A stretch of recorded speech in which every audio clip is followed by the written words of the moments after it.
There you are. All right. Slightly awkward. Okay. On call to this meeting of the September 8th of the Eastham Select Board to order.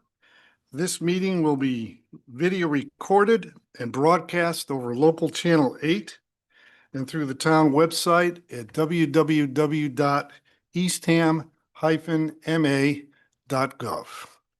Before we get to the agenda, I always start out with a joke. So here's your joke for this week. What did the lawyer name her daughter? Wow, that's a toughie, Jerry. No. Sue. All right. Was that one of the better ones? No, that wasn't. Not one of the better ones? Oh, Definitely a dad joke. it's Yeah, that's definitely a it. dad joke. Okay. All right. So let's Have all start. these in your head, Jerry? Huh? You have all these in your head or No, you look them up? I talk to my grandchildren and I usually get Okay, them. okay. Just want to make sure they weren't just all swimming They're around. not swimming around. All right. So does anyone have anything they want to bring before the board that is not on the agenda? And we'll start with the board. Amy? Yeah, I just want to shout out to Windmill Weekend. We have the parade coordinator here and some volunteers. Another successful event.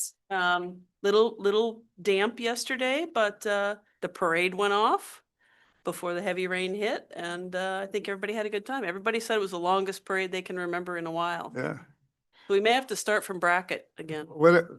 It was a call. I would have probably not made the call to have the parade. You made the right one, Bev. Just letting you know. I was worried about it. Yeah. Yeah, it was good. Yeah. Yeah. All right. Anything else from the board? I have just two quick things. One is that just to make sure everybody knows that the transfer station, we're back to normal Winter. hours. So it's closed Thursday and Friday, just so everybody remembers. And second, Hurricane Aaron, when it basically closed for swimming all the two National Seashore beaches, there was a significant crush on our bay beaches, and I wanted to do a shout out to the rec department for handling the overflow in parking and so forth there. I thought that was a great job. Now, is there anyone here who has anything they want to bring before the board that's not on the agenda tonight? No one, anyone online? No. All right. So the next matter is the tax classification hearing. So let me go through a little bit of how this is going to work. We're going to hear from staff, most likely Colleen, our assessor. Especially since she's here. She's here, and she's going to present a significant amount of information to us. We will then hear, I believe, from the chair of the Board of Assessors, Dave Hobbs, and I think at that point, we will go to public comment.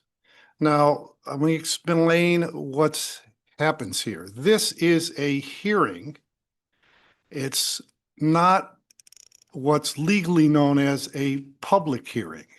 In a public hearing, the board will have to hear from the public and continue to hear them. We do not have to hear from the public in the tax classification hearing, but we will, and we're going to do it the following way so that we can try and get out of here at a reasonable hour tonight.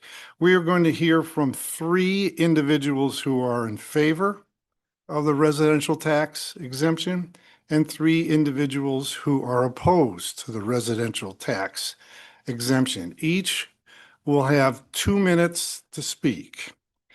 And we will do that in alternating order. So 1 for, 1 against, 1 for, 1 against, 1 for, 1 against. My advice to to all of you, if you've come as a group and talked as a group on how you want to do it, is to get together and figure out who wants to come and speak one way or the other and try and limit it so the 3 people. Second, this is free advice. You get what you paid for. Someone who has spoken, has had to testify before Congress numerous times. Bullet points. State what you want to say in quick, declarative sentences, and you'll be able to get through the points that you want. You don't need to have a significant amount of discussion, and that will make things go much more rapidly for you, and you can get all your points across. The other thing to know as we look at the board, since January, we have heard significant number of comments on the RTE. So we probably have heard virtually everything that's going to be presented, but we want to give the opportunity for some people to come forward and give their comments. So that's where we are, and that's how it's going to work. And then after we hear from public, we will then go to motions and have a discussion on the board, and then we will go to votes, because we will have a vote tonight on all 4 tax classifications, because we have to get the tax bills out on October 1. So we need some time to do it. So tonight is it. It's going to be done. Jamie? I just wanted to clarify in the process, it's going to be Colleen and Rich, I believe, that are both speaking. Yes, both, yes, it'll be staff, but most likely, Colleen, and then we'll go forward and do that. And then we'll go on to, other matters that are on the agenda. So before we go to public comments, I'll let you know exactly how it'll work, and we'll see what's up. So we will begin with staff. Rich, are you going to? I'll just introduce Colleen, but I also just wanted to mention that setting the tax rate is a total team effort in the finance department. The accounting office has a part to play on appropriations and certifications of balances and things like that. Treasurer's office has a role to play with local receipts and debt, and the amount of debt that's exempt or not exempt from taxation. And then Colleen and the assessor's office and the board of assessors do a great job in valuing property. And then I kind of help pull it all together. Traditionally, we are among the first in the state to get our tax rate set because we're so organized. We actually set the record, and when I was in Yarmouth, for the earliest ever of July 15th. And why that's important is, especially out here in the Outer Cape, we have a semi-annual tax bill. So we don't get our good portion of our money that funds our organization and operation until November, in the second half in the spring. So there's a lot of cash flow issues, and I think our residents appreciate it, because a lot of them are snowbirds that might be going away, and even our local folks that stay around work in the summer, and they have a lot of their cash they generated from the summer. So it's nice to get that bill when they know they have the cash. And so we have a great system and a great team, and I just wanted to acknowledge all of them and thank them all for a good job, and wanted to let you guys know that. And with that being said, I'm going to turn it over to Colleen, and I'll share a screen. She has a presentation that she put together in consultation with the Board of Assessors.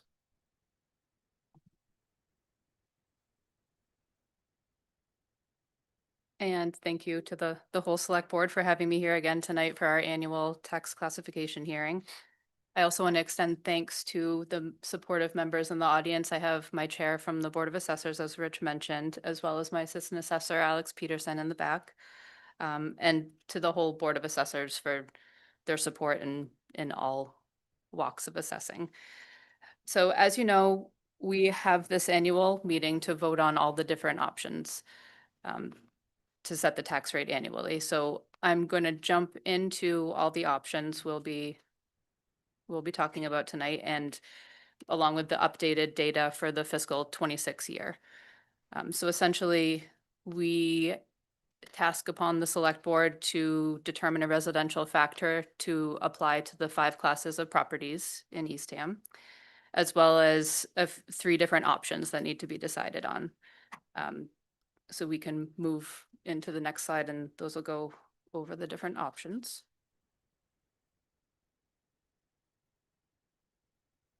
Here is It's the LA5. So this is all of the valuation that we're going to be talking about tonight is present, or the LA4, excuse me, is present on this DOR tax form. So it just shows the total value broken down by the property class. It shows the value altogether that we're going to be using to set the tax rate. And this year, I think that I spoke with most of you about this. This was actually a revaluation year for Eastham. So that's a period where the DOR kind of does a more stringent analysis of all of our data and, you know, looks at it for consistency. And then we have a public disclosure period where, you know, the public's able to look at their data and correct any differences before the actual tax bills go out. So we did all of that early this year in June, and we got our preliminary approvals in early July this year. We were the second in the state, not the first. So the next page actually breaks it down by the classes. So as you can see here, we're heavily a residential value town. The majority of our value is in our residential properties. The commercial is just under 2%, industrial is just a fraction, and personal property is not even 1. So most of it is in our residential homes here, and that brings us to a total value of $5,192,122,100 that we're going to be working with to set the tax rate this year.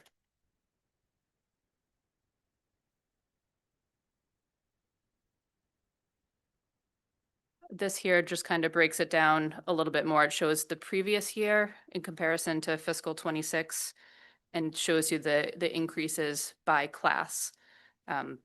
Overall, we had about a 3.73% increase throughout all of our classes, which is relatively minimal compared to previous years. It wasn't a great increase this year.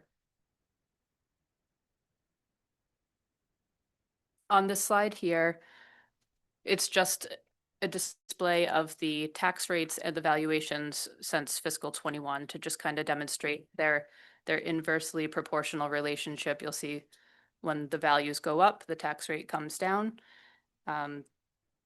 Values on the orange line there have been pretty steadily increasing since fiscal 21. That's as far back as this one goes. But you'll see not as rapidly from 25 to 26.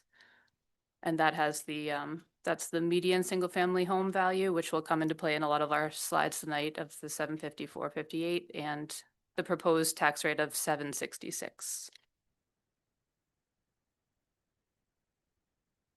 I've talked about new growth often. It's, you know, it's part of how we set the tax rate. Essentially, for those who don't know what new growth is, it's when we add something to the tax roll for the first time. So things like new single family homes, additions, decks, sheds, things like that are coming onto the roll the first time. That's all new growth. And you can see that there was definitely a spike in 2022. We kind of changed the methodology in our office, and we kind of started paying greater attention to the details, as well as just getting a better collaboration between the permitting departments to make sure we're picking up everything that's out there.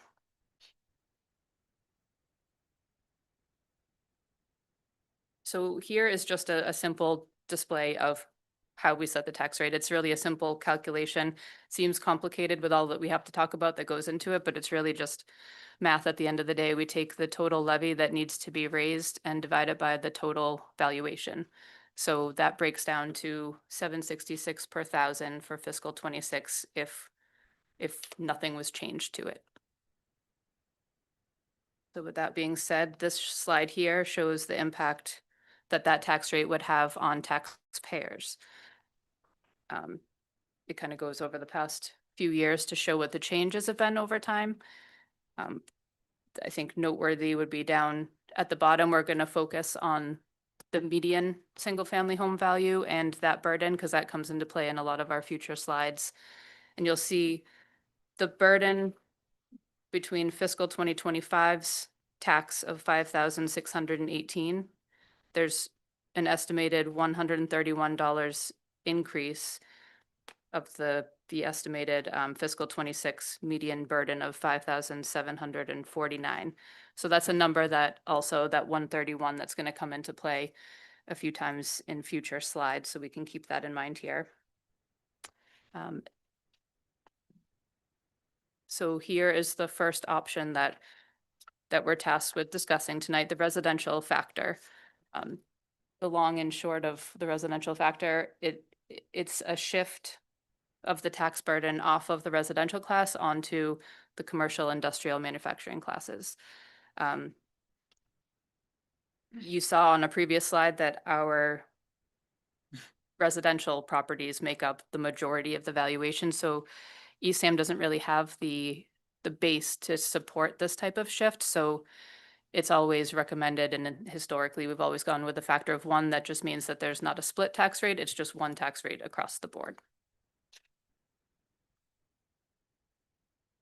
And then open space discount is the next one that you'll have to vote upon tonight. We do not have any properties classified as open space in Eastham. It's a designation that comes from an application to the state. We have to, have it classified at the state level, and I think it needs to be built into like the town's master plan. It's just not something that we have in town, so not much to discuss there. The small commercial exemption is another one. Basically, you can exempt a certain percentage of value from a commercial property, up to 10%. It gives the tax break to the property itself, not necessarily who the property is being rented or leased to. So it's not necessarily helping small business, but it is an option that you're able to vote on tonight to bring into play if you think that that would be warranted here in town. Colleen, that would, the exemption would be to the owner of the facility. And if Correct. you lease it to someone, they could not, who knows? They could pass it on. along Right. on the rent. So that, but we can't, this doesn't allow us to directly give a break to the business if the business is renting. Correct. And we don't have the authority to require that of them, so it'd just be optional. Okay, thank you. Okay, you're welcome. And the next slide here brings us to the residential exemption that also must be voted on annually. Again, we've discussed this at length, but what it is essentially is a shift only within the residential class, and it's a shift off of the full-time residents who are both owners and occupants of a property onto the remaining properties within a residential class. So we tested the waters again in a January vote, where it was indicated that this might be implemented at this time of year. So that prompted all of us in the assessing department to go ahead and try to take all of our residents and find out who was who and break them into pools of eligible and non-eligible. So as we know, that official vote must be taken tonight. And of our estimated back in January, I said we're still at a 55-45 split where 55% are non-residents, 45 are residents. That 45% equates to a number of 2,584 potentially eligible residents. And of those, we have received applications from 1,350. So that's the number that we have to work with tonight, despite there being likely other eligible candidates, eligible taxpayers out there. We can only work with the number that we have officially received at this time.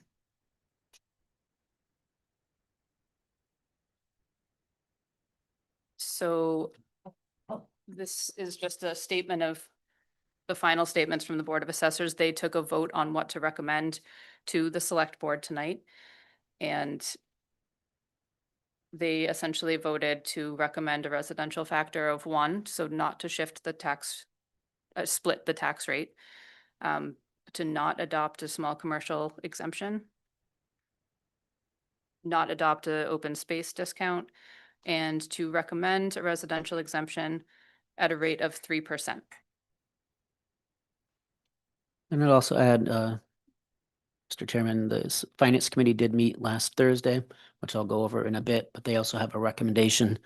In their recommendation, a positive motion to recommend to the select board passage of an RTE was split 3-4, 3 against, 2 abstained.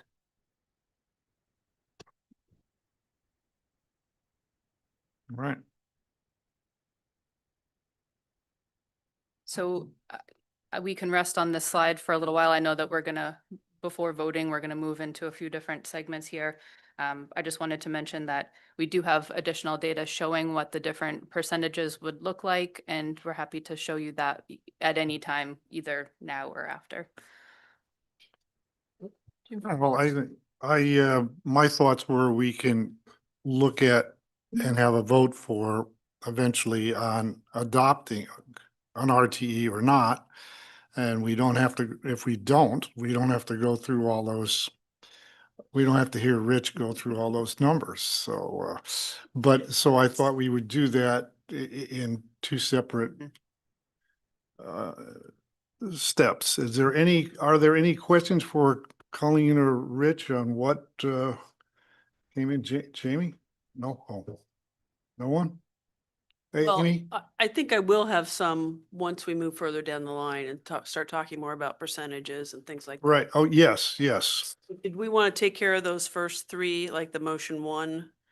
We, Take care of the we, first we three? can. I don't know if anyone wanted to say anything, any We can make public the person motion wanted to say something. Discussion and then. All right, I don't have any problem going through the motions on the residential factor of 1, no open space and no small commercial exemption. If someone wants to make that motion to, I think it would be a separate motion, 1, to adopt the residential factor of 1.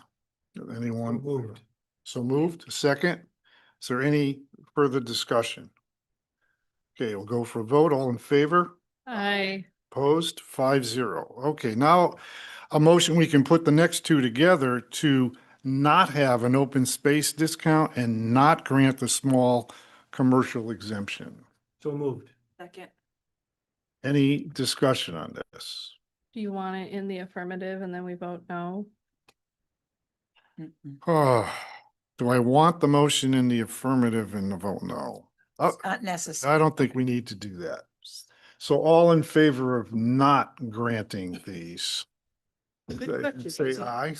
Aye. 5-0, those are not granted. Now, before we move to the residential tax exemption, I'd like to go to allow some, as we said, some public comment. So here's, again, we're going to have 3 in favor, 3 opposed, 2 minutes each. And so if you have a group, is there someone in favor of the RTE who would like to speak? No. No. Okay, so, well, That make that the- cuts it. Oh, here's some. Okay, I'm sorry.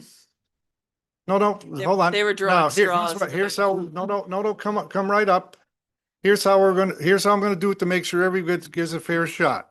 Please state, I'm gonna ask you 4 questions, just so first, your name? Natalia Reddick. Okay, where do you reside? I live in 325 South Sunken Meadow, Eastham. In Eastham, okay. Now, you have 2 minutes, and Okay. Suzanne is going to be my timekeeper. You have the option of having Suzanne raise her hand when you have 30 seconds left. I thought it, when I testified before Congress, when they had the thing, it helped me. But last time I did it here, people panicked and they thought as soon as you raised the hand, they stopped talking. So it's your choice. Do you want her to raise your hand when she has 30 seconds left? I think yes. What is the, so raise a minutes. hand at, raise a hand at 1 minute 30, but then what's the 2 minute? No, you have, Then you get that's 30 right. more You seconds. have, Right. you have 2 minutes. Okay. So you can go I can and she say can first tell thing. you. So when just to raise get- a hand at 1 minute 30, sure. Raise your hand. Okay, we're ready. Ready? Okay. You have the floor for 2 minutes. Okay, great. Hi, thank you. So the fact of the matter is that the RTE is a valuable tool that supports the health of the local year-round communities.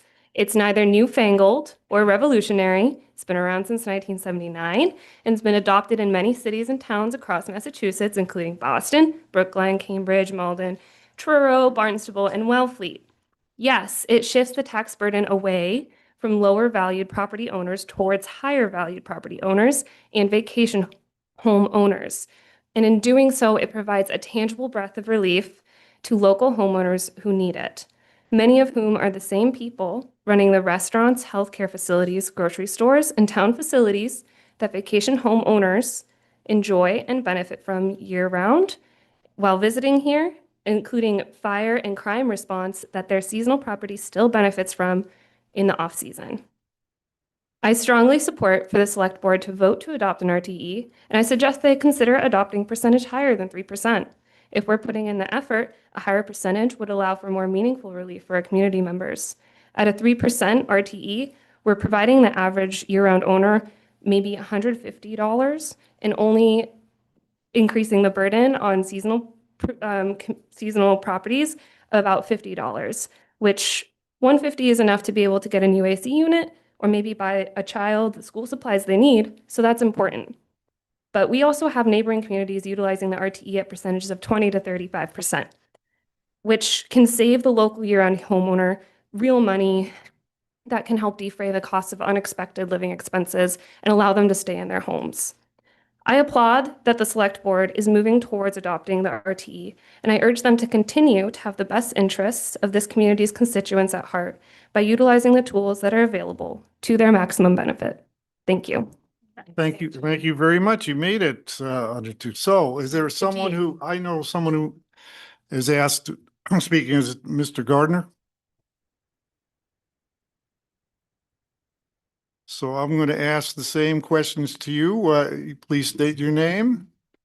Hi, I'm Tom Gardner from 10 Gull Lane.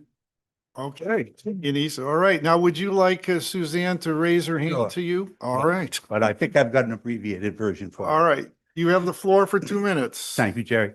And hi, everyone. I'm here with my wife Tricia tonight to speak about the RTE. We've been following this issue right from the start. We've watched many of your meetings, probably all of them when you've discussed this issue. We've read all the articles in the paper, all the letters to the editor. We've heard the pros and cons, whatever. And where we've landed is, even though we're full-time residents, year-round residents, we are not in favor of the RTE. As noted, it takes funds from these taxpayers, gives them to that group of taxpayers. Fundamentally, I have a problem with that. It also doesn't really provide a benefit to the town itself. In fact, it costs, I believe, time and money to implement the program. And the biggest part for me is how divisive it is. It's been divisive since it was first brought up, and I don't think that's a good thing for Eastham. I don't think it's what we want to be. And I'm probably only used about a minute, and that's probably good enough. Thank you very much. Thank you. So there is anyone else who would like to speak in favor of the RTE? All right. We're going to, oh, there we go. I'll ask you the 4 questions again. Please state your name. My name is Mike Sicali, And where do you reside? 235 Toland Drive. In Eastham. Okay. Yes. Would you like Suzanne to wave at you? It would. Sure, that couldn't hurt. You would? Okay. You have the floor for 2 minutes. Thank you. I just wanted to speak quickly and say that my family moved here in '96. My dad was a diesel mechanic and a truck driver and about a dozen other things. My mom was a special ed teacher and then later a dispatcher for this town. I've worked for DPWs, both in this town and the one next door. My brother was an auto mechanic. My cost of my family's cost of the house in '96 was $200,000. It's $800,000 now. I could walk away tomorrow. That's not my fault. All I've done is paint it and put a roof on it. My kitchen's a 1996 Home Depot kitchen. It's not vintage. It's not cool. That's not what's driving the home values up. This is out of my control. These measures, there's no good measure to fix all this. It's all these little measures that are going to count to keep locals here. Because when I finally kind of get priced out of here and sell, the people that move into my house are not going to be diesel mechanics or DPW workers or firemen. Thank you. Thank you very much. You can, you'll have to yell at Colleen about the assessments, I guess. All right, is there anyone? Don't yell at Colleen. Yeah, I don't Nobody think it's needs to Colleen's yell fault. at It's not her fault, I know. No, it's not. Actually, the one thing I forgot to say was, Colleen, you and your staff, that we threw at you all these applications to come in and try and reach RTE, and you did a absolutely superb job. And I appreciate it. No matter how I vote, I appreciate it tremendously. All right, is anyone opposed? Tom, we'll have you and then I'll do Fred. Good, Tom? I'll ask you the questions. Please state your name Tom McNamara. and you reside I reside full-time in Weymouth, Mass. and your Eastham. Part-time at 20 Captain Penman Way in Eastham. All right, would you like? I'm also president, in full disclosure, of the Eastham Part-Time Residents Taxpayers Association. Thank you. Would you like Suzanne to wave at you? That'd be great. Okay. You have the floor, Tom. Thanks. You're moving too fast with respect to the RTE, using a process that's weak and flawed. From the January flip-flop vote on the RTE to the Board of Assessors vote and recommendation against the RTE in January, to the FinCom's tie vote last week, to the town's low RTE application rate despite significant effort by the Select Board. It's clear there is confusion and unanswered questions about what the problem is you're trying to solve, how big it is, and why the RTE is a solution. How will you measure the success or failure of the RTE if so implemented? Where is the data to say that the RTE is the right solution based on the experiences of other communities, towns that repeatedly seek to raise the RTE percentage in the face of not achieving the desired results? For those who want to say, yes, but it's their second homes, I ask you to stop and think about the number of Eastham residents, snowbirds that we heard earlier tonight, that own second homes in other states or spend the winter months in warmer climates. Is this who the RTE is intended to help? 55% is the lowest percentage of any town on the Cape that would see an RTE. More burden on less people, fewer people. Other towns, the percentage of part-timers exceeds 80%. Eastham's break-even point for the proposed RTE is $4 million. Who with a $4 million home needs an RTE tax break, even at 3%? Now towns are talking about going to 50%. Where does this absurdity end? It's time for meaningful solutions, doing the homework to determine what the problem is, what is needed, and how to get help to those that need it. Whether it's a means-tested RTE, the Taxpayers Assistance Fund, job creation, maybe at our town center, or something that enables people to earn the wages they deserve and pay the fair and equitable taxes we should all pay to attract and retain the talent we need for a strong and vibrant community. Okay. There's enough divisiveness and spreading throughout our country. Let's do our best to limit the existence of that in Eastham. Thank you. Thank you, Tom. I appreciate it. Anyone else want to speak in favor of the RTE? All right, Mr. Guidi. Good evening. And I don't need a 2-minute warning. I'll be short and brief. Fred Guidi, 20 Arrowwood Drive. Okay, I live in Yes. Eastham and I'm speaking as a full-time Eastham resident. right. Would you like Suzanne to wave at you? No, hi, but I don't know. All right, go ahead. You know, I've watched this just as Tom said, and the two Toms have said, and I struggle with what is the problem you're trying to solve? I mean, you keep coming back to help people who can't pay the taxes. Well, is the problem that the taxes are too high and we all can't pay them? Or, you know, that people that live here can't afford to live here? Is that the answer? Is that what you're trying to do? Or is it that, you know, we've made a lot of bad decisions in the past. We've got a lot of debt on the calendar. We have to pay the price for it. But why should we shift the burden to people who have no control over the decisions that we make as full-time taxpayers? I mean, we've made decisions to delay the water. We made the decisions to delay and now we're paying for water and now we're paying for sewer. And it just seems to me that a divisive move like this to say, well, yeah, we made those decisions and yeah, they were bad. Now you pay for them. I just don't think that's right. So in my opinion, we should not do RTE. There are other programs, we've talked about them all around, the Taxpayer Assistance Program and others.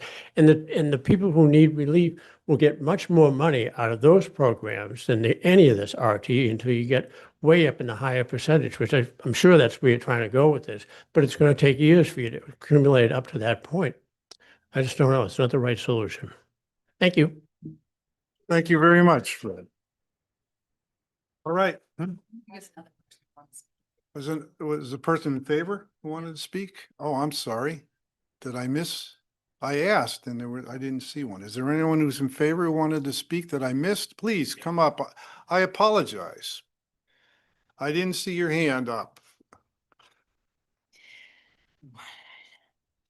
All right, I'll ask you the 4 questions, please. Your name?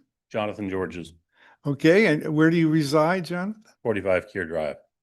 Okay, would you like Suzanne to wave at you? Yeah, I don't think I'll take that long. All right, go. You have the floor for 2 minutes.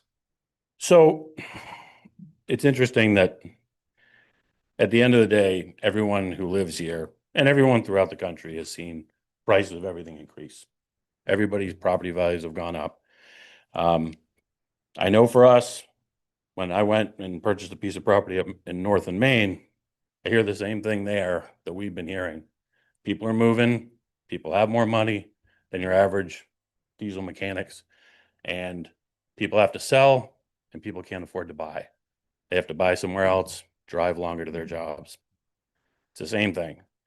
So when I went and purchased a piece of property, saved my money, got in a good position, had that extra cash flow, purchased the property, and lo and behold, there's an extra tax that gets levied if you're a non-resident of the state and you're buying property.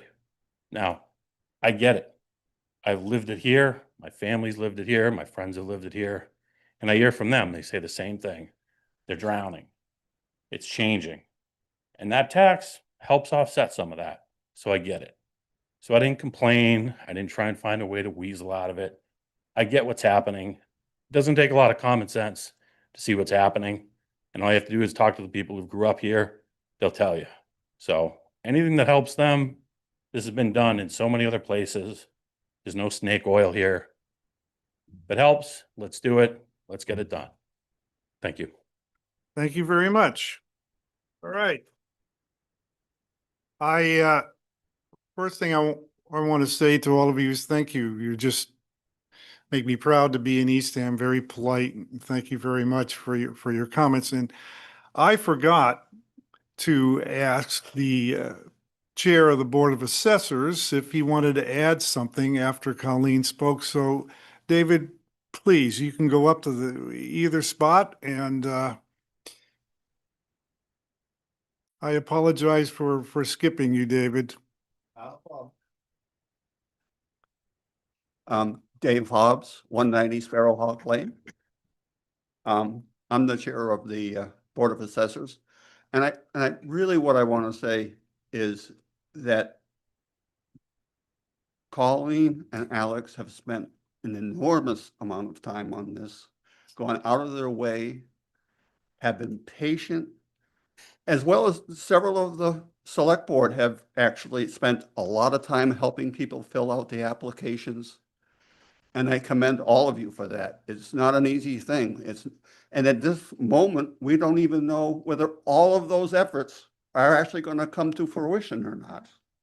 So they had to do it because if you put it into place, it has to go out on this tax bill. And they couldn't possibly do it, in 10 days or 20 days. So that's why all that effort has been done in the last couple of months. Initially, I was against the RTE myself. And I personally looked at a lot of the different situations and heard from a lot of the people in town. And yes, it is somewhat unfair for the residential tax, for the non-residents. However, we need help for the people that really need that help. And this is one of the ways they can do it. We're trying to help people that need it in multiple ways. And nothing fits the bill totally correctly. But this is another piece that will help those people that need help be able to stay here. And some of those people have lived here all their lives, are retired here, and are struggling to stay here. And I think it's I think it's a good thing that we try to help those people stay here for their retirement and end their lives here, really, is basically what it is. And not force them out to some new place that doesn't really care about them. We care about these older individuals and want them to be happy and part of the community. So with that, I will say once again, thank you for all the hard work that Colleen and Alex and the board have done. Thank you. Well, thank you, and thank the Board of Assessors. It's just wonderful. And he's the chair of the Board of Assessors. He's the chair of the, he's the chair of the Board of Assessors, and he came and spoke as the chair of the Board of Assessors, and that's how we set it up. I want to also add a thank you to everyone who worked, but thank you to Amy, who spent most of her Thursdays in the library. Thank you to the Council on Aging for having all those things together. I know that Thursday, you, Suzanne, and I were pinch hitters a couple of times, but as we try and work on it. So now let's go to, do I have a motion to adopt the residential tax exemption? I'd like to make a motion to adopt the residential tax exemption. Do we have any discussion first? Wait, Sec- no, I second. have it after. Okay. All right, so we have a motion and a second. So now let's have discussion on the board. Anyone want to, Jamie, you made the motion. Anything you want to, any discussion you want to make? I think I have made a lot of discussion over Yeah. this, so I'm We- going to let the rest of the board have it out. All right, Amy. Yeah, I just have a brief little thing I kind of jotted down here. Sure. So we've been working for quite a while on a pretty strong vision for the future of Eastham. And, it's important that we create housing, we do some zoning changes. We have wastewater coming up to manage. We have a lot of things, all good stuff that's really important. And I think it's also important that we use every tool that we have to help keep our residents in their homes. No one policy, is going to solve everything. But when you layer in all these little things, they all add up to something impactful. And yeah, it may only be $150 this year at a 3% for a median value home, but that will change. I could almost guarantee it. Look at Chatham. They jumped right in 35%. Now they did delay it a year to implement next year, but they're going straight to 35%. They have a little bit different issue where they have a little excess money down in Chatham and they can handle that. We can't handle that big of a jump. And that's really, I think, the only reason we're not going higher, or I plan not to go any higher than the 3%. So, a lot's been talked about in the last 6 months, 8 months about this. And I think we've hashed out, a lot of the issues. Yeah, it's not the fairest thing in the world, but it is a tool we have. And at this point, with the turnout we had, I believe it's effectively a 80-20 split with the number of people that turned out. So the impact to the non-residents is not that great. It's about $50 on a median value home, whereas the impact the other way is 150. So you get a lot bigger benefit. Excuse me, I'm speaking. Please. And I just think it's time we do it. I think really we should have done it a long time ago when we set that 60-40 split. It was 55 resident, 45 non-resident, and it has turned around just that 10%. And look how much different things are in those 5 years. We've lost hundreds of year-round rentals of single-family homes. We used to have over 400. Now I think we barely have 80. So many things have changed. I think it was a mistake not to do it 5 years ago when it came up. Maybe we should have done it even earlier. Barnstable did it 40 years ago. So yes, that's my right. piece. Any other? Yeah, Question? Bob? I have a few words to say as well. I think most of you know if you've been watching any of these movies that we produce twice a month, They're riveting. that, that I'm against the RTE. And simply put, I just think it's unethical to shift more of a tax burden from one group to another based on assumptions of one group's financial needs and another group's ability to pay more. Assessing taxes based on financial assumptions is not a common practice because of its inherent lack of fairness, as it is inevitable that the outcome will include giving money to people who don't really need it and taking money from the people who really do. I'm sure all of us in this room know people in town who need significant assistance to help pay their property taxes. I'm sure you also know people who will now struggle, but they'll be able to pay a little more, and some who will get a windfall tax reduction from the RTE that they don't necessarily need. These variations in outcome show me not just that this is unfair, but it's ineffective because the approach is funneling money to the wrong people. I've heard members of our board who are in favor of this approach openly state that it's unfair, yet they continue to support it as a tool in the toolbox. In my opinion, these are all good people trying to do good for the town who have lobbied for this position, some for years. Even while town finance and committee and board of assessors stood by a recommendation for months not to implement the RTE approach.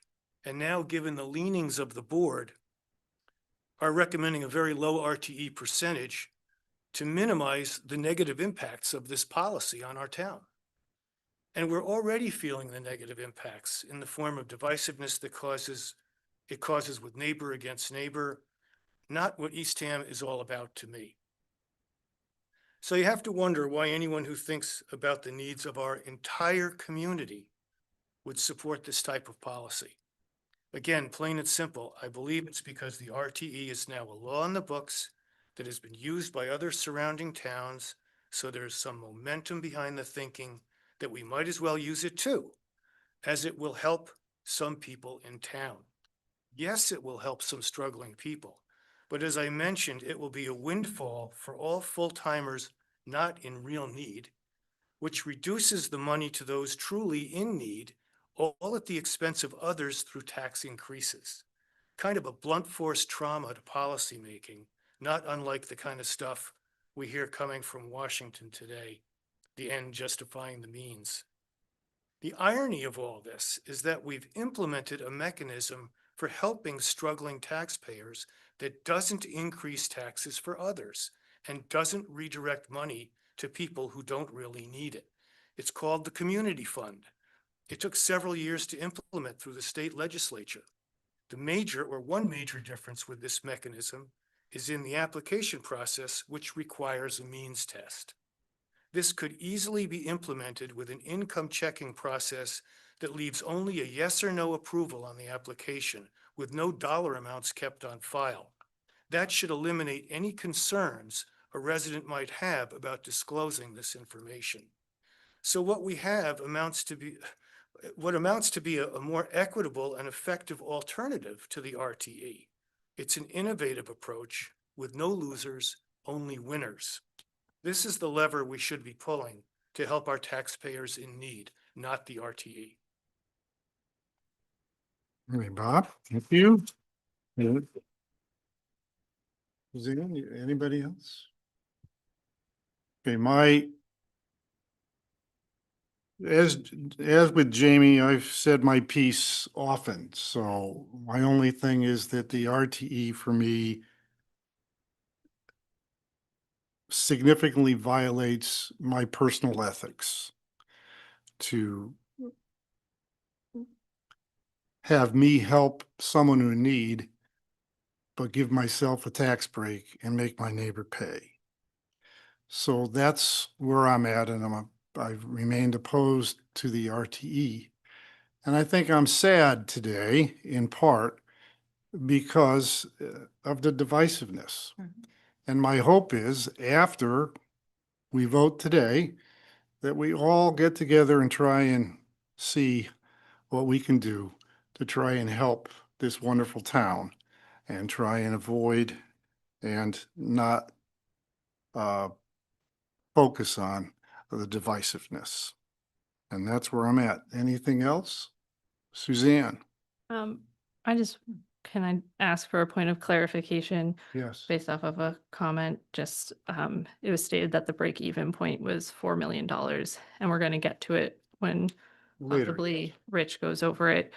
And that is in our chart under the initial participation, which is not the full participation in the program. We expect to have more participation next year and the following year, as I understand it, at which point the break-even point with full participation is shy of $2 million.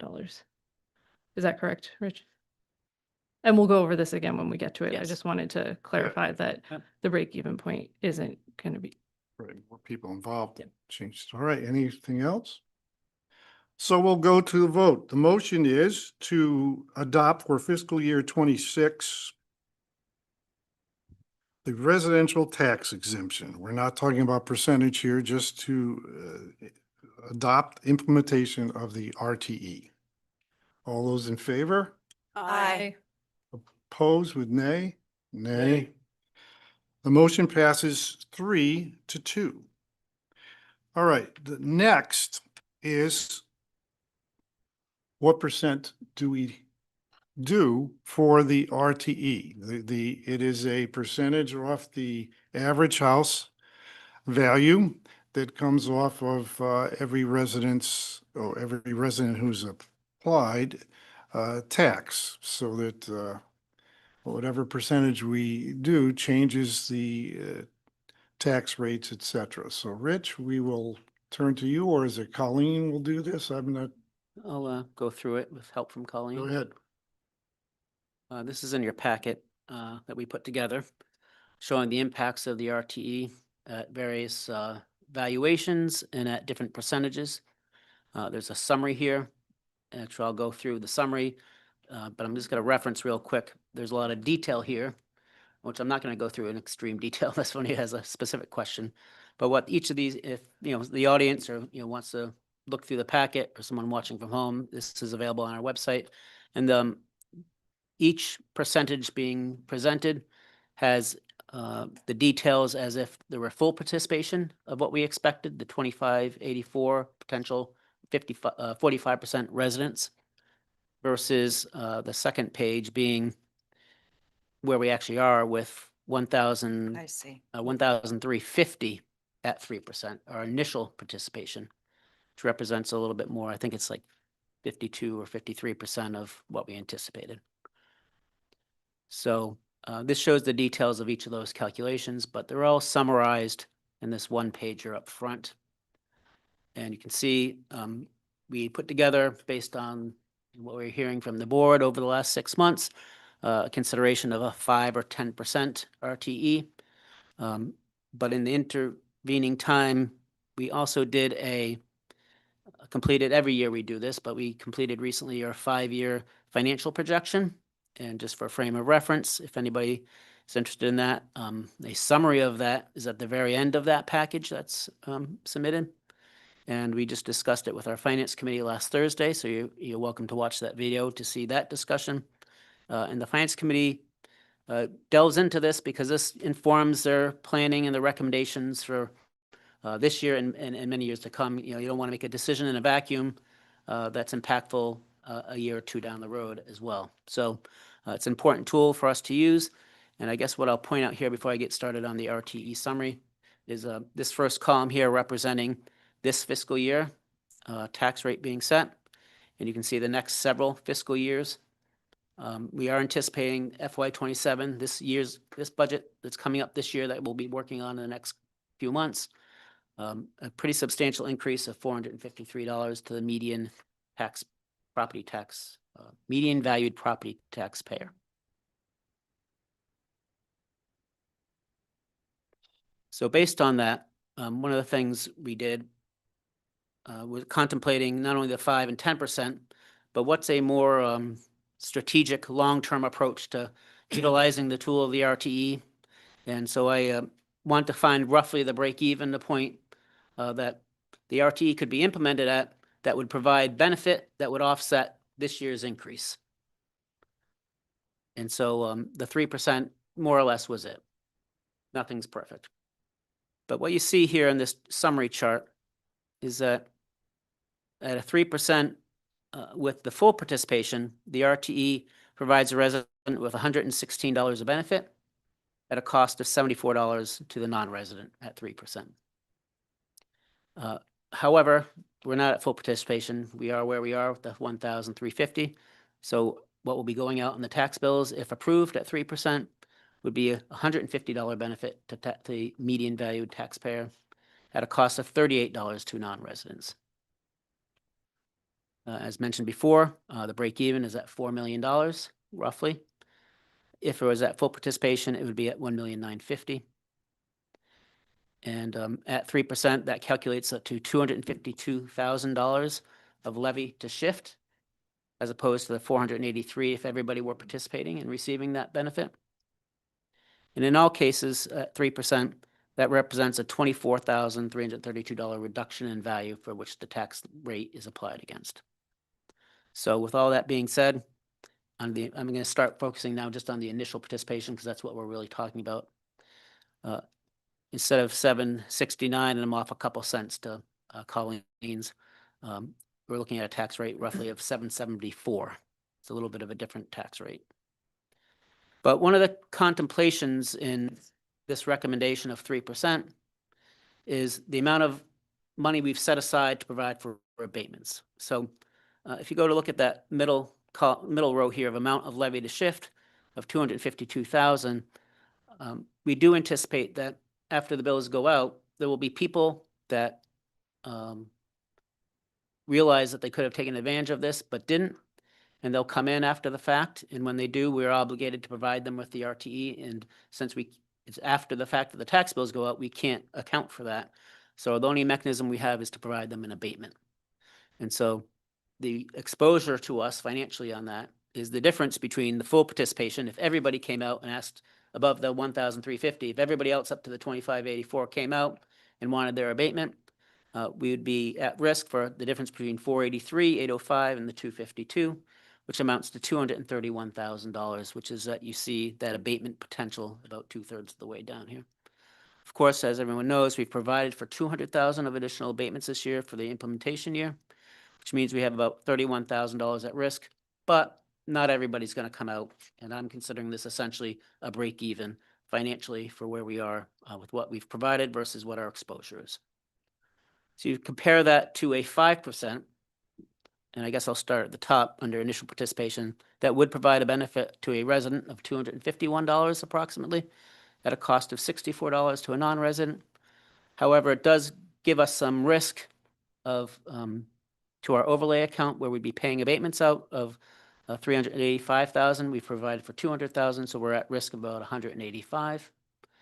And then in red over here, if you were to do a 10%, it would provide a benefit of about $509 at a cost of $129, but we'd be over $500,000 at risk of unfunded overlays. We have it funded from prior year unspent overlays, but every dollar that gets spent above that $200,000 is a direct reduction of our general fund unreserved fund balance and is impactful to our bond rating, potentially. Excuse me. Will you say that again? Every dollar spent in excess of the $200,000 we've provided for comes out of our existing overlay surplus, which contributes to our unreserved fund balance. So every dollar that we spend of that decreases our unreserved general fund balance, which is a key metric in rating in our bond rating process. Okay.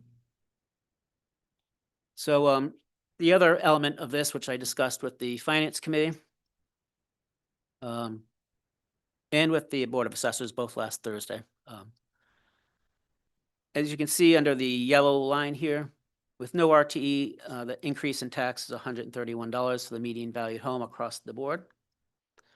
But with an RTE of each of these percentages, I'll start with 3%, you see that the median valued home has a $19 reduction. Not, no real savings there. So again, I'm calling that essentially a break even. So their tax bill won't go up this year, their property tax bill. The average home will go up about $50. But again, it depends on exactly how this gets finalized. But again, I'm calling this essentially a break even for not only the overlay, but also for our residents' property tax bills. When you move up to the 5%, you look under the bottom line under the blue, they see a little bit of a reduction. The median a little bit more than, and the average negligible, not much there. And then, of course, when you get up to the 10%, you do start seeing some relief. And I guess the overall sentiment that I was trying to drive here as your finance director, I always try to look long-term and try to be strategic, and that's what we discussed with the finance committee. And the finance committee has recommended a 3% RTE on the basis of, if you're inclined to increase it in the future, to be strategic about the phasing that in to help offset and minimize future property tax increases. So now I'll go full circle where I pointed out that the very last page here shows a potential increase for this upcoming year's budget of over $400. If that were to come to fruition, and you were to go from, say, a 3% to a 5 or a 10% next year, I'll go with 10%. It's a more discrete example. You'd be saving, property tax would go up the $400+, but there would be a benefit derived of $378 to help offset that to the resident. Of course, that's at a cost to the non-residents. And, but from the perspective of myself and the finance committee, that phased-in approach, maintaining stable property tax burden for our taxpayers over a number of years, knowing that we have some big things coming on board, is more valuable than a one-time increase, one-time benefit just to get hit the next year, $400+. That this is a better rollout. And that was the finance committee recommendation, 8-0. And the other thing I would say to that is, and this goes back to the discussion on our taxpayer assistance fund. I certainly understand the need to want to provide benefit to those that need it, and a lot of local families are struggling. And so I think the perspective is that if we can maintain a stable property tax burden for the next several years, and there's still people that need additional help above and beyond that we start to roll out and develop. We do have money in our taxpayer assistance fund, and we do have guidelines for that, and that we can utilize that as a mechanism for additional support where it's needed. So that's the quick run through of the numbers. Any questions for Rich on what he presented? Jamie? Thank you, Rich. Thank you for breaking that down in a way that was easy to digest. And the charts were really easy to understand, so thank you. If we did approve it at 5%, how would you offset that impact? What would happen? We would likely, in my opinion, we would likely exceed the 200,000 we have provided. That's not a particularly informed opinion because there's not been a lot of towns that have done it. So, but just Let's just say if we did. Yeah, if we yeah, exceeded it. and that we would expend, we wouldn't overexpend it by the 185,000. That's our maximum Right. risk. But maybe the order of magnitude of 100, 120. And if that were to happen, and I have to work with Jackie on our budget plan for the upcoming year. But I would suggest to you that we'd probably be looking to replace that with free cash Okay. at the upcoming town meeting to minimize the decrease in our fund balance, Thank you. which use of free cash by its nature also decreases the use in fund balance, but not to the next year.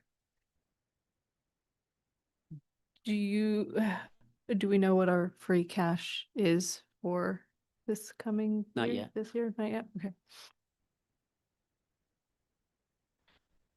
If we do use free cash to go above the $200,000, it's therefore we won't have that free cash later To do it. to To do projects.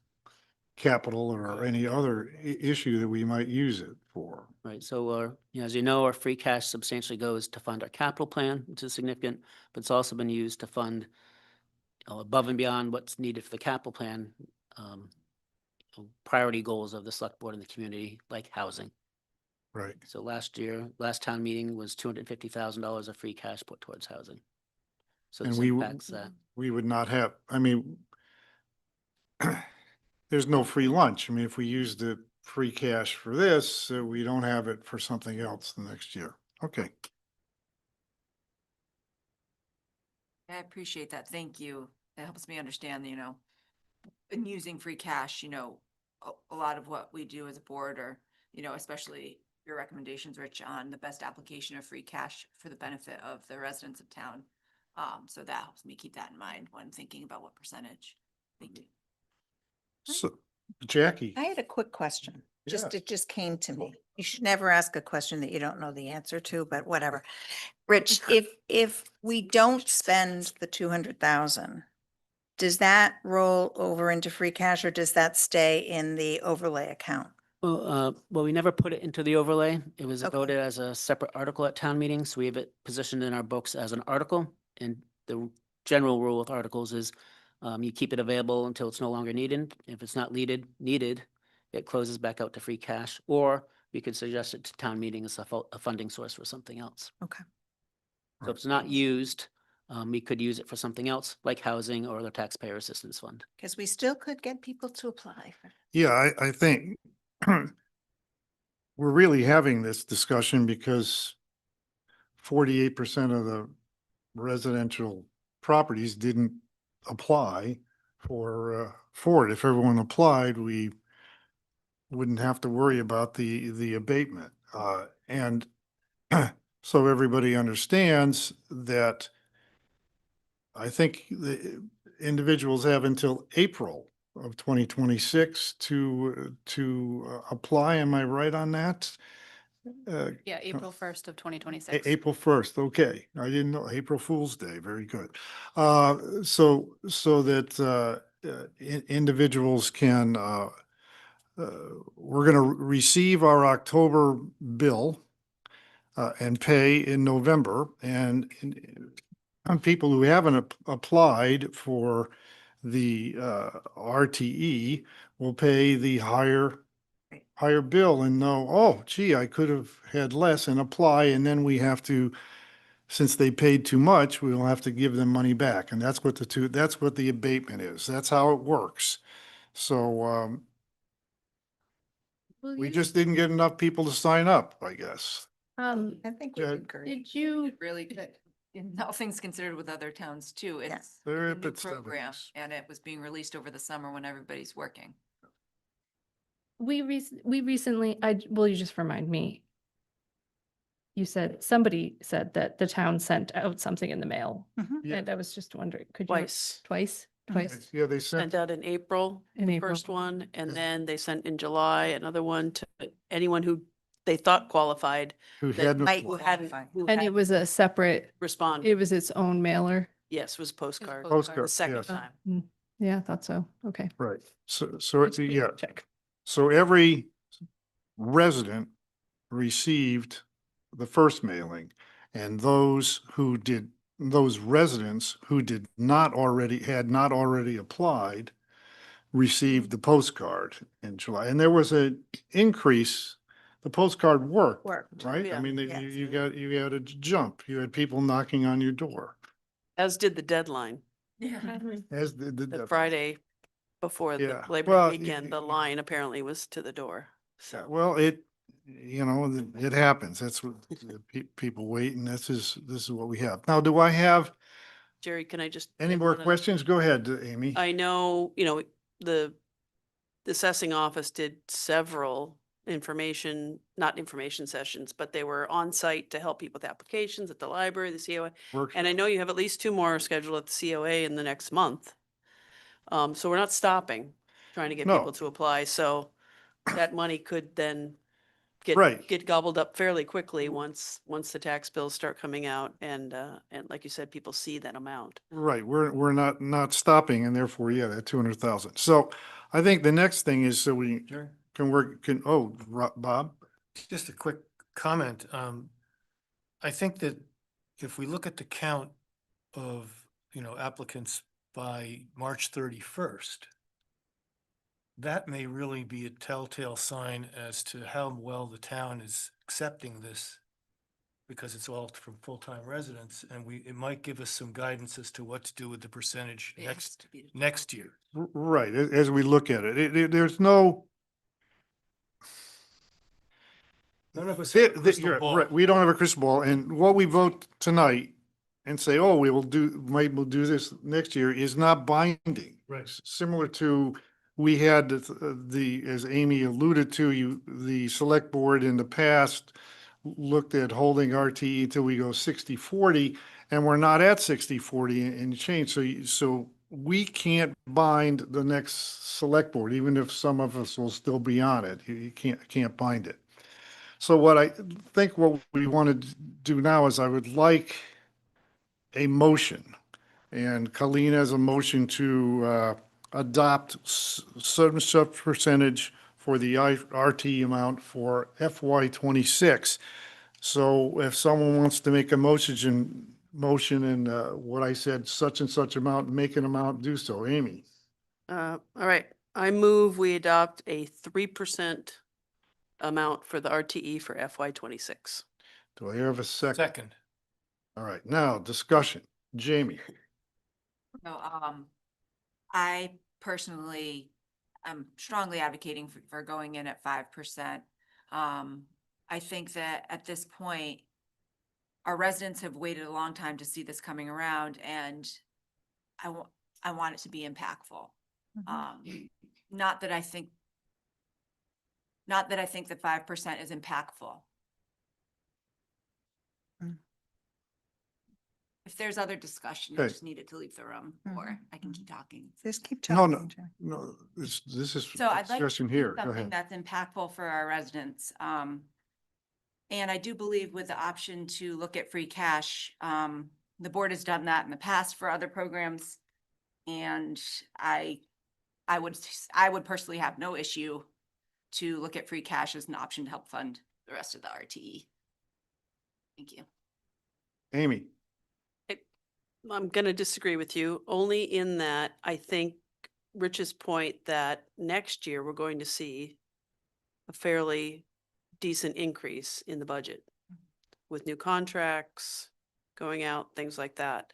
And so if we gave a higher one this year and then we have an increase next year, then you're going to have to jump quite a bit higher in that following year, so people don't see as much of an impact.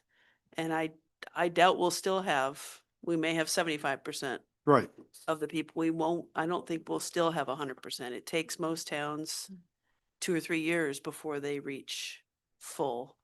And so I think stabilizing it so people don't see an impact is better than this back and forth. So I just want to clarify. So your concern is going from 5% this year to 10% next year, essentially?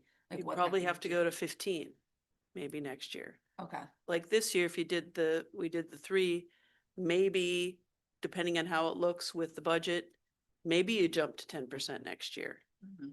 depending on what sort of turnout we get and what the budget looks like. Maybe that would make more sense, because if you look at with full participation, it's a lower amount. Right. So I think that probably would be the case. That would go maybe to 10 with more people.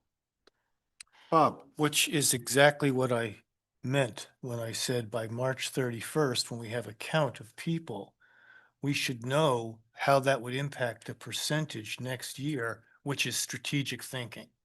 Right. And it can, affect how, if we need to put something in the overlay again, even, to cover, so. Suzanne? You don't have to say anything. I'm just asking. Oh, well, I am feeling a little risk averse. I have had people mention to me that the disappointment at 3% and a desire for it to be higher, for it to not be that impactful. And I also understand that strategically it makes a lot of sense for the town. It's the safest option for the town. We don't know what our free cash is yet, and I don't know off of the top of my head what our capital needs are going to be. And it's not that I don't I don't have like the comparison to be like, well, we could spend it on the RTE or we could spend it on the on capital projects because we don't have those in front of us. You might be able to do both. But you Yeah. So I support the idea of it being able to stabilize people's taxes with incremental increases. I like that idea. And I would point out, I would encourage everyone at home to look at the other charts. We did the RT rate summary, but if you get to the ones that really break it down through property value, you have property values that are valued the lowest will see the greatest benefit, and the properties as you get a higher value will see less of a benefit.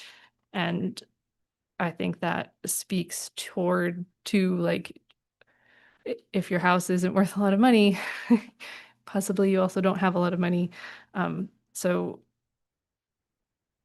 I just want people to look at the charts. They're hard to see online. They're hard to see unless they're like in front of you and you can blow them up. So I encourage people to go and Right. look at that. Jamie? I guess another concern I have about going in at 3% versus 5 is the assumption that the board would be favorable to an incremental increase, which would be obviously the approach should a 3% RTE be what this board decides. That seems to be the implied choice. But that's also assuming, again, you can't bind the decision of the board in a year, in 2 years, you don't know what will happen at that point. And again, I'm here now. I see the benefit of 5%. I see, some of the complications. I personally don't believe they outweigh the benefit of 5% for the resident. Honestly, 5% took wind out of my sails. I would have gone in at 10%. Good on Chatham for going in at 35%. But, I feel strongly about 5%. I know I'm one of 5 on the board, and so I appreciate that. And I think everybody makes good points today. I think it's going to just come down to our vote. Else? Just one quick thing. I think Amy? technically Chatham is 0 this year. Yeah. Zero, They're yeah. jumping, they're indicating that they're going to jump straight Yeah. to 35. Yeah, my view is, we passed wastewater, we're going forward. This is tax money. We put 200,000 in to help with abatement, and that's part of what's making the tax rate that Colleen talked about. Doing something to potentially raise it for RTE just doesn't, we're spending your money. We're taking things away from capital projects and something potentially, and let's not do that. And if we don't get enough,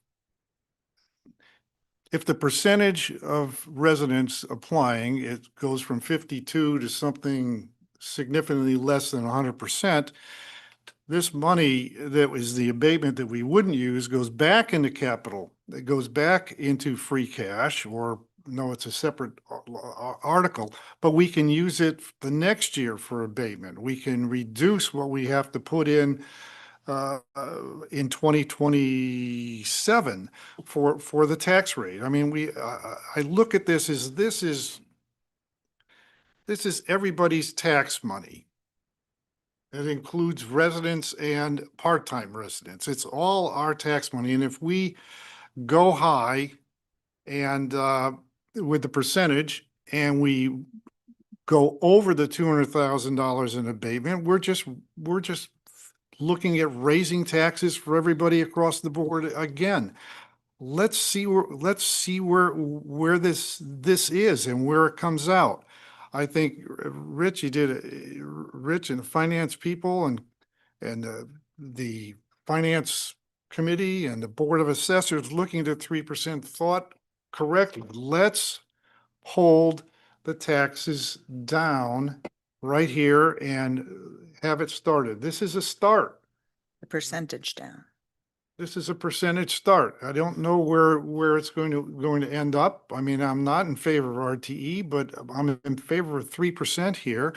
because it's fiscally responsible. Yeah. Any other? Let me just jump on that. I second that as my thinking as well. I mean, not in favor of it. I think this does the least amount of negative impact to everyone who has to pay for this. Yeah, it's 30. Anybody else? Jamie? Just Good. one other, Amy? do you want to say something, Jamie, or? No, I'm good. Okay. Thank you. You know, a couple things that we put off last year when going to town meeting. One was the HERO Act expansion that, you know, people weren't real keen on putting Right. it on since with the RTE not knowing. And so that's definitely something I'd like to see come back next year. Yeah. And also the RTE expansion for year-round rentals. So that people who do rent their home year-round to someone would also get the RTE, even though they're not, the owner isn't the Right. primary resident, you know. And I think year-round resident. we put on the back burner, Community Preservation Act, for senior citizens and low income to reduce, to eliminate the Yeah, that's CPA. another thing. And we still have the community fund. We still have many other programs to help people who income qualify that need help. Okay, any further discussion? All right, so the motion is for 3% RTE for fiscal year 2026. All those in favor, say aye. Aye. You're Three- doing the percent, right? 3%. 3%. 3%. All those in favor? Aye. Opposed? No, Oh, okay, 4-1. So it's at 3%. Okay, I think I've completed the tax classification hearing, I think. Am I correct? Colleen, thank you. And please say thank so you much. to Yes. everyone. Sal. To Rich, Yeah. Rich, Dave, say Thank you, everyone Alex. was there. Um, Thanks all. And if you want to leave, that's fine. Please quietly go, and so we can continue on with our business here. Yeah. No, we got, yeah, but that's I'll wait. consideration of budget messages. All right. The next thing, it's in our packet. Wait, I have a question. Oh. Once everyone leaves. You have a question? Go ahead. Suzanne? So for those other things that Amy just mentioned, is that something we would take up as part of our town meeting process? Yes, it would be in the budget, and then it would have to be voted on in the town meeting. Okay. It would have to be articles at town meeting for the new exemptions, but Rich would have to calculate the budget implications so that we made room for it. Okay, so, I've already got them in our Yeah. town meeting warrant list, so okay, as we yeah, go through the town meeting budget process, we'll put them on the table as okay, all things. right. I kind of figured, I just wanted to All right. make sure that that was the right time to do that. Or we could talk about it again when we get to select board goals. Thank you. Thank everybody for I want to Thanks thank to everybody for coming. everyone Please, who left. I appreciate Really it. glad you came. You were a wonderful audience, polite, etc. Consideration of we want to skip strategic planning and goal setting workshop.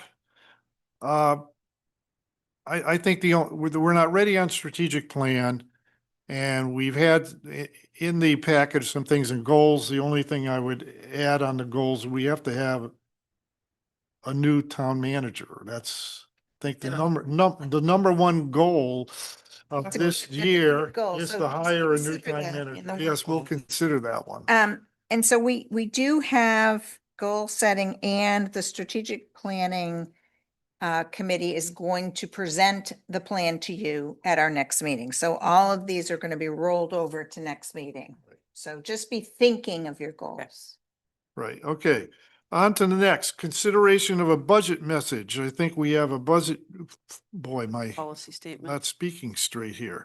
We have a budget message draft that is on page 32 of our packet, beginning on page 32 of our packet. And this is required by our charter to look at it.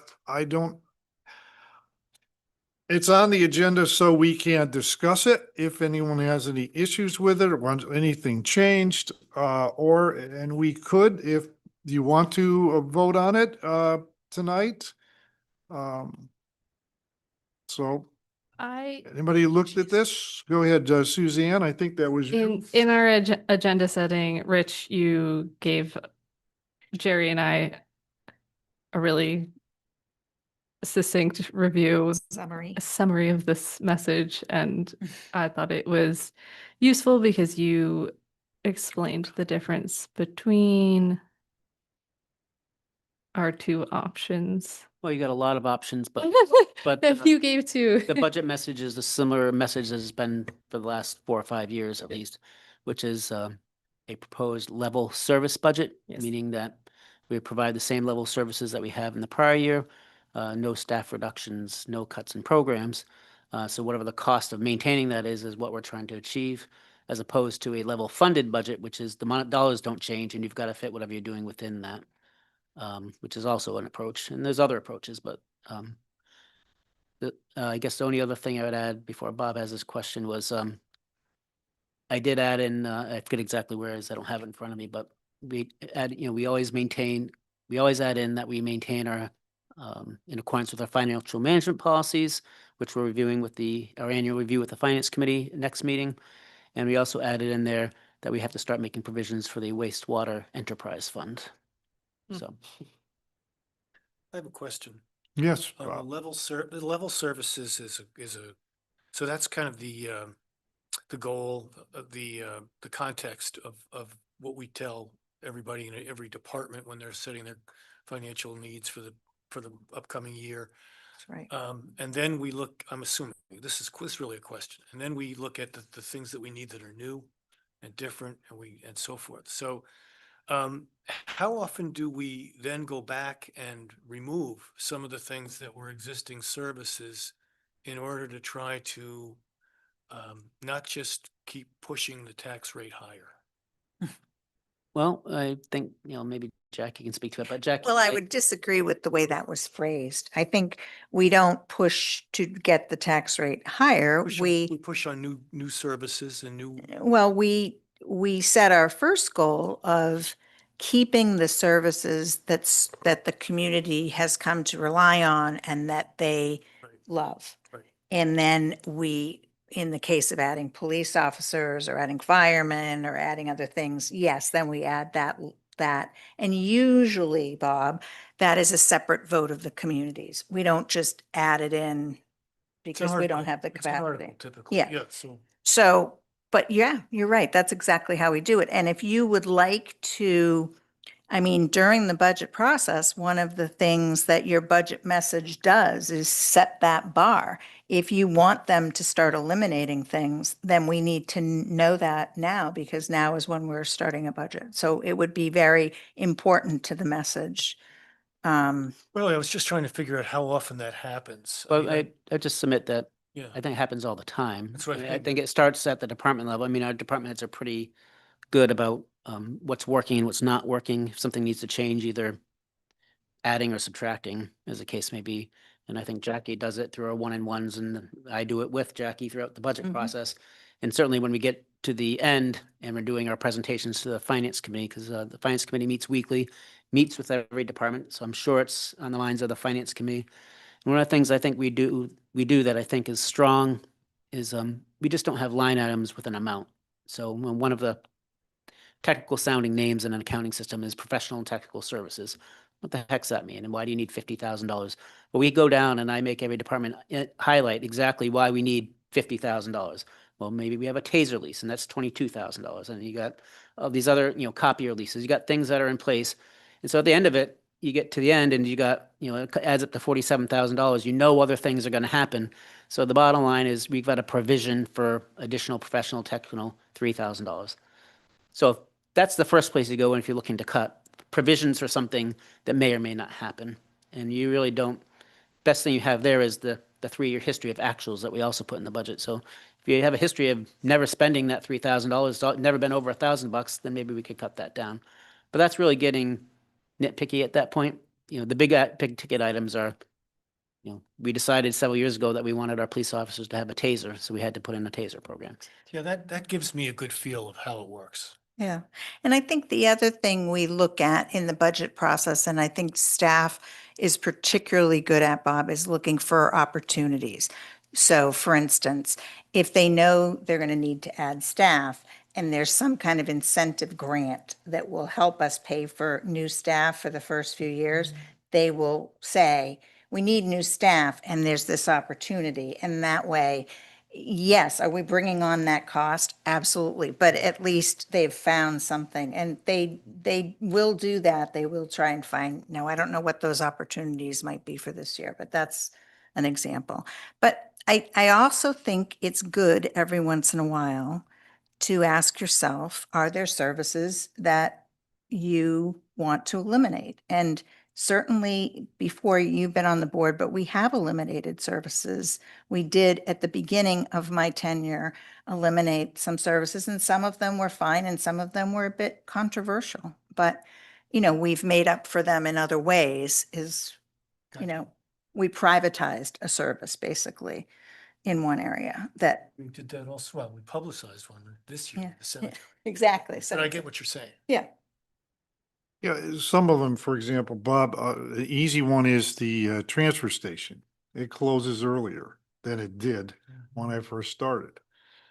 First, it was a 4 o'clock, then with the 3:30, and now it's 3. And that was part of, it's not quite a level service because if you show up at 3:05, it's closed. You've done that, yes.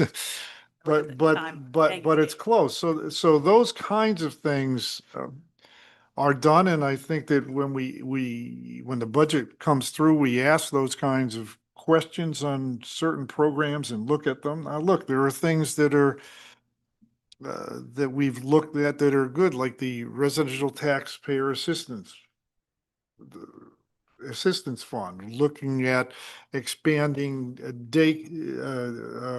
preschool, helping families with preschool. I mean, if we think of trying to keep families in Eastham, it's not, well, I mean, the taxes are one thing, but if you allow me to have really affordable childcare somehow with after-school programs and PK, that has a major impact. And so those are things that we've added on some, and there's others, one of the things we don't want to do, which I think Eastham had done in the past, is, oh, well, we'll push off fixing that.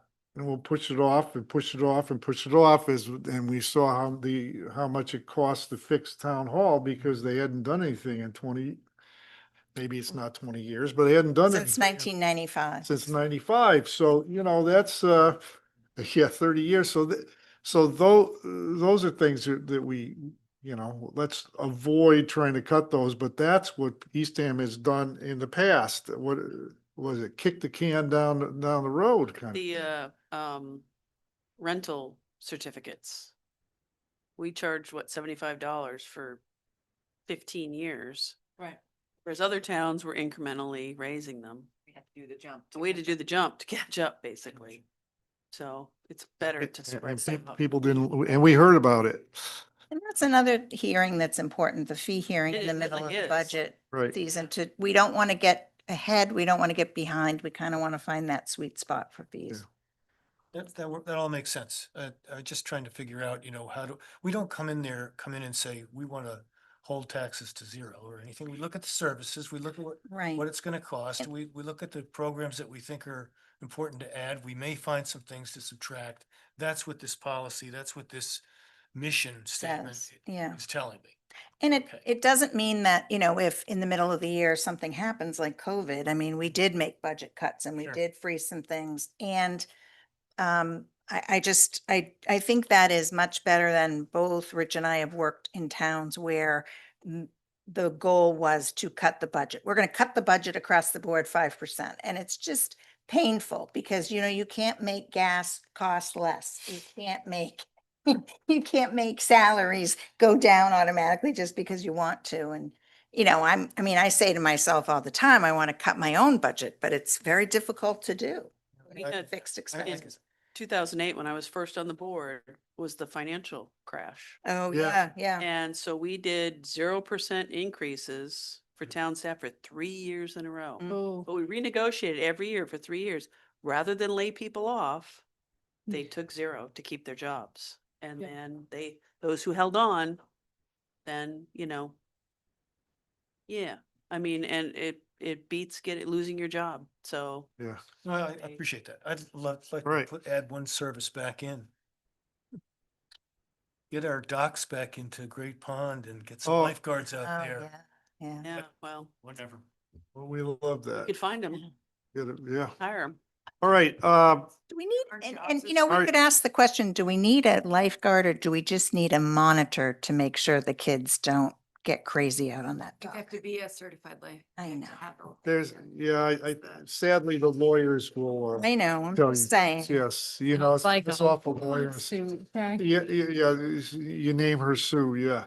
But anyway, do we want to push this and discuss it later? Have you read it? And we say this looks good. If you're not ready for it, we don't have to, because it's not required. We don't have to do it today, but I just Well, don't know probably if you're helpful ready. To for the it. departments and to Rich To be able to move. to be able to move forward Right. at this point. Yeah. All right, I would make a motion that we adopt the budget policy statement as presented in the Yeah. packet. Second. any further discussion? Just that I appreciate that we choose level services. It's a great benefit to the town and it's one of the reasons why people enjoy living here. My sister lives in a tiny town and the dump is open 2 days a week. And if you miss dump day, clerk's Yeah. office is open maybe 2 half days a week. And if you miss clerk day, Yeah. it's a real struggle. And I think if we were like, hey, did you want the dump open more? People would be like, yeah, I want the dump we've open done more. Done those exercises too. And, So- again, from our perspective, people are asking Rich and I and all the staff every year for more services, not Yeah. less. Yeah. Right. Right. Nobody wants to pay more taxes, but we do want our services and we want to be able to do a dump run when we want to, not when, so-and-so tells us we can. All right, so we have a motion and I have a second. Any further discussion? All in favor? Opposed? None? 5-0. There you go, Rich. We got that set. Now we go to Committee appointments. oh, the appointments. Yes, the committee appointments. I have them right here. I don't know if anybody wants to speak on any of them. I did not interview any of them. Jamie. Sure, I'm happy to speak to the Recreation Commission. We have 2 new folks.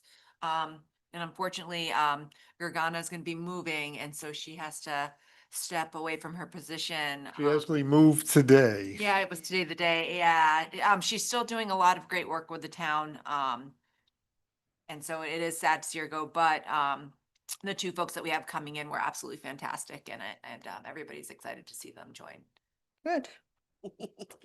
I interviewed Stephen and Stephen Okay. before our last meeting, and I made all these great notes, and I was like, oh, I'm gonna bring them to the meeting and tell people about them, and I don't have them, and I don't remember. So, all right, but were they? But you recommended They were them, so we hey. did recommended them. They were good. them. Stephen. Yes, Board of Health, he's an alternate and He is an strategic planning alternate. for Steve Rogers. All right. Recycling committee. did I they- think, yeah, he was an interview because he's already an alternate and he's just moving to. a Oh, he's full-time moving up. position. Okay, that's right. Yeah. All right. so I should I think we do one? need to one motion? approve him as a regular member now. Can we do one Right. motion? An alternate. So do I have to do a separate motion on that? One motion. I don't think so. I move that we appoint all of the people as listed in our packet to their respective boards and committees. Second. Any further discussion? All in favor? Aye. Opposed? None. All right, is that, Pretty much, are we done with that? pretty much. We have, town manager's report, which we will. Put off, and I promise I have a summary of the summer from Beach and Rec. I have some good stuff going in. We fixed a leak today, Jamie. We've also, Erica has solved the bus shelter.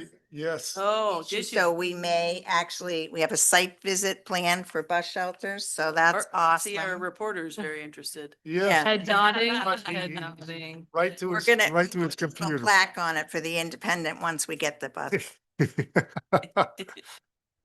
Yeah, so we'll take that up. Does anybody have any new or upcoming agenda items or follow-up? Not a new or upcoming, but I do have an update. Yeah, I had talked to Suzanne about Jerry about it really. Search committee. I went to a search committee meeting a couple weeks ago. And I proposed to them that they align their liaison roles with ours. And they said yes. Oh. yeah.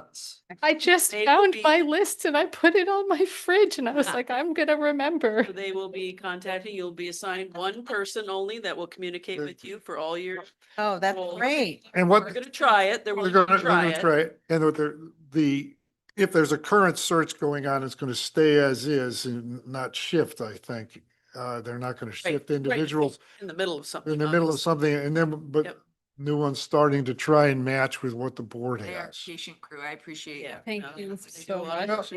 work. You know, yeah, and well, the good thing, we asked them and we didn't tell them. Right. We asked them and they talked about it and they did it. So we were nice and they were nice and it all Great meeting. coming around. And, That's great. Anything else, on that? All right, the minutes of Monday, August 18th, our regular session. Of the spelling of my name a few times. And mine. That's right. It's okay. It happens. We're good.